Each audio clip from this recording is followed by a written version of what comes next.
मध्य प्रदेश में पन्ना जिले के जगदीश प्रसाद अहिरवार जी, उनका प्रयास भी बहुत ही सराहनीय है। वो जंगल में बीट गार्ड के रूप में अपनी सेवाएं देते हैं। एक बार गश्त के दौरान उन्होंने महसूस किया कि जंगल में मौजूद कई औषधीय पौधों की जानकारी कहीं भी व्यवस्थित रूप से दर्ज नहीं है। जगदीश जी ये जानकारी अगली पीढ़ी तक पहुंचाना चाहते थे, इसलिए उन्होंने औषधीय पौधों की पहचान करना और उनका रिकॉर्ड बनाना शुरू किया। उन्होंने 125 से ज्यादा औषधीय पौधों की पहचान की। हर पौधे की तस्वीर, नाम, उपयोग और मिलने के स्थान की जानकारी जुटाई।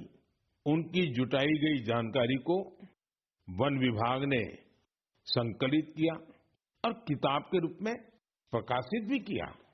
इस किताब में दी गई जानकारी अब रिसर्चर, छात्रों और वन अधिकारियों के बहुत काम आ रही है। साथियों, पर्यावरण संरक्षण की यही भावना आज बड़े स्तर पर भी दिखाई दे रही है। इसी सोच के साथ देश भर में एक पेड़ मां के नाम अभियान चलाया जा रहा है। इस अभियान से आज करोड़ों लोग जुड़ चुके हैं। अब तक देश में 200 करोड़ से ज्यादा पेड़ लगाए भी जा चुके हैं। ये बताता है कि पर्यावरण संरक्षण को लेकर अब लोग ज्यादा जागरूक हैं और किसी न किसी रूप में अपना योगदान देना चाहते हैं। मेरे प्यारे देशवासियों, मैं आप सभी की एक और बात के लिए बहुत सराहना करना चाहता हूं। वजह है मिलेट्स, यानी श्री अन्न। मुझे ये देखकर खुशी है कि श्री अन्न के प्रति देश के लोगों का लगाव निरंतर बढ़ रहा है। वैसे तो हमने 2023 को मिलेट ईयर घोषित किया था, लेकिन आज 3 साल बाद भी इसको लेकर देश और दुनिया में जो पैशन और कमिटमेंट है, वो बहुत उत्साहित करने वाला है। साथियों, तमिलनाडु के कल्लकुरिची जिले में महिला किसानों का एक समूह प्रेरणा स्रोत बन गया है। यहाँ के पेरिया पालयम मिलेट एफपीसी से लगभग 800 महिला किसान जुड़ी हैं। मिलेट्स की बढ़ती लोकप्रियता को देखते हुए इन महिलाओं ने मिलेट प्रोसेसिंग यूनिट की स्थापना की। अब वो मिलेट से बने उत्पादों को सीधे बाजार तक पहुंचा रही हैं। साथियों, राजस्थान के रामसर में भी किसान श्री अन्न को लेकर इनोवेशन कर रहे हैं। यहाँ के Ramsar organic farmer producer company से 900 से अधिक किसान जुड़े हैं।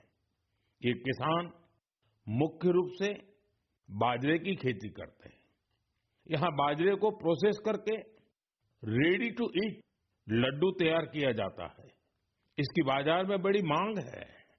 इतना ही नहीं साथियों, मुझे तो ये जानकर खुशी होती है, आजकल कई मंदिर ऐसे हैं जो अपने प्रसाद में सिर्फ मिलेट्स का उपयोग करते हैं।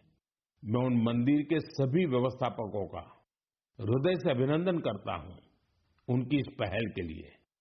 साथियों, मिलेट्स श्री अन्न से अन्नदाताओं की कमाई बढ़ने के साथ ही लोगों की हेल्थ में भी सुधार की गारंटी बनता जा रहा है। मिलेट्स पोषण से भरपूर होते हैं, सुपर फूड होते हैं। हमारे देश में सर्दियों का मौसम तो खान पान के लिए बहुत ही अच्छा माना जाता है। ऐसे में इन दिनों हमें श्री अन्न का सेवन जरूर करना चाहिए। मेरे प्यारे देशवासियों, मन की बात में हमें एक बार फिर कई अलग अलग विषयों पर चर्चा करने का अवसर मिला। ये कार्यक्रम हम सभी को अपने देश की उपलब्धियों को महसूस करने और सेलिब्रेट करने का अवसर देता है। फरवरी में ऐसा ही एक और अवसर आ रहा है। अगले महीने इंडिया एआई इम्पैक्ट समिट होने जा रही है। इस समिट में दुनिया भर से, विशेषकर टेक्नोलॉजी के क्षेत्र से जुड़े एक्सपर्ट भारत आएंगे। यह सम्मेलन एआई की दुनिया में भारत की प्रगति और उपलब्धियों को भी सामने लाएगा। मैं इसमें शामिल होने वाले हर किसी का हृदय से अभिनंदन करता हूं। अगले महीने मन की बात में इंडिया एआई इम्पैक्ट समिट पर हम जरूर बात करेंगे। देशवासियों की कुछ अन्य उपलब्धियों की भी चर्चा करेंगे। तब तक के लिए मुझे मन की बात में विदा दीजिए। कल के गणतंत्र दिवस के लिए एक बार फिर आप सभी को मेरी बहुत बहुत शुभकामनाएं। धन्यवाद।